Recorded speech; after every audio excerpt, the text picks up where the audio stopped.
Jadi kita ini sudah masuk tahap ketiga, sudah melebihi sepertiga, sisa sepertiga Ramadan atau kurang dari sepertiga. Jadi kita sudah melewati lebih 2/3 bulan suci Ramadan. Memang waktu berlalu begitu cepat karena baru saja kita masuk masanya di bulan Ramadan, sudah hampir usai Ramadan ini. Oleh karena itu, mari kita tingkatkan ibadah kita di dalam bulan suci Ramadan ini, karena tidak ada jaminan kita bisa bertemu kembali di bulan suci Ramadan. Walaupun kita selalu berdoa agar kita dipanjangkan umur sehingga bisa bertemu kembali di dalam bulan suci Ramadan akan datang. Hadirin yang dirahmati oleh Allah Subhanahu wa taala. Ya, begitulah seleksi alam. Pada malam hari ini memang di masjid kita ini bukan saja di tempat kita. Kalau kami juga berdiri di masjid-masjid lain. Pada akhir Ramadan itu saf semakin maju. Maksudnya itu ya, dulu mungkin kita di sini 4-5 saf, 6 saf. Tapi ya, memang begitulah seleksi alam. Jadi semakin tua Ramadan, ya semakin berkurang isinya masjid. Di mana-mana itu saya lihat. Ada yang parah, ada yang sisa satu baris, satu saf. Ada juga yang masih ada sedikit tadi sudah berkurang. Padahal sebenarnya kalau menurut tuntunan agama kita, semakin tua Ramadan, semakin situlah puncak pahalanya. Sama dengan kelapa, semakin tua kelapa itu semakin banyak santannya. Tetapi itulah kadang-kala kita tidak memperhatikan itu. Oleh karena itu nanti di akhirat nanti juga disebut hari penyesalan. Di hari kiamat itu hari pembalasan, hari penyesalan. Termasuk sebenarnya orang-orang yang masuk di surga juga menyesal. Kenapa di dunia ini tidak semakin menambah amalnya supaya tingkatannya di surga itu ya semakin tinggi. Karena di surga itu 100 tingkatan. Jadi semakin tinggi tingkatannya itu semakin banyak pahalanya.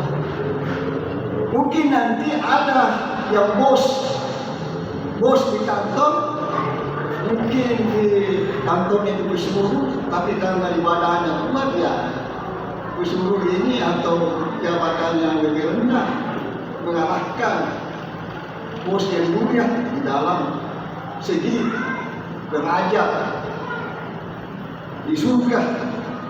Jadi walaupun masuk surga dia menyesal. Kenapa dulu di dunia tidak memaksimalkan dia punya ibadah supaya menempati surga yang paling tinggi. Apalagi kalau memang celaka dan masuk di neraka, ya itu memang penyesalan di situ. Tapi yang masuk di surga pun dia akan menyesal. Maksudnya kenapa di dunia ini dia tidak memaksimalkan dia punya amal sehingga disuka menempati posisi yang tertinggi. Nah itulah kehidupan manusia. Oleh karena itu diperlukan dakwah. Karena dakwah itu adalah urat nadi agama. Kalau dakwah berhenti, ya berhenti juga kegiatan agama sebenarnya.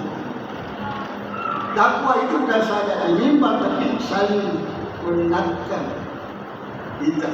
Itulah dakwah. Jadi kalau tidak ada dakwah lagi di suatu tempat, maka memang pudar agama itu. Sehingga memang diperlukan ya saling mengingatkan kita. Hadirin yang dirahmati oleh Allah Subhanahu wa taala. Jadi semakin tua Ramadan, amal di situ semakin menempatkan pahala yang tinggi. Sehingga ada hadis Nabi bahwa 10 pertama Ramadan itu adalah rahmat, 10 kedua Ramadan itu adalah ampunan, dan 10 yang terakhir Ramadan itu adalah pembebasan dari api neraka. Walaupun ada ulama mengatakan hadis ini doif, maksudnya lemah, karena seluruh sebenarnya itu bulan Ramadan bukan saja 10 hari pertama rahmat, 1 bulan itu rahmat semua, kemudian 1 bulan itu semua ampunan, dan 1 bulan seluruhnya itu adalah pembebasan dari api neraka. Jadi tidak ada pembagian 10 hari sampai 30, karena seluruhnya itu semua rahmat, semua ampunan, dan semua pembebasan dari api neraka.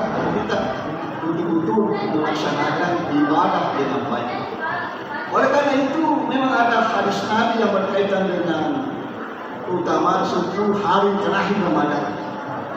Disitulah namanya malam Lailatul Qadar, di mana Nabi memberikan petunjuk bahwa 10 hari terakhir Ramadan itu pada malam-malam ganjil. Jadi dari malam 21, 22, dan nanti besok malam 3, kemudian 25, kemudian 27 dan 29. Sebagaimana firman Allah di dalam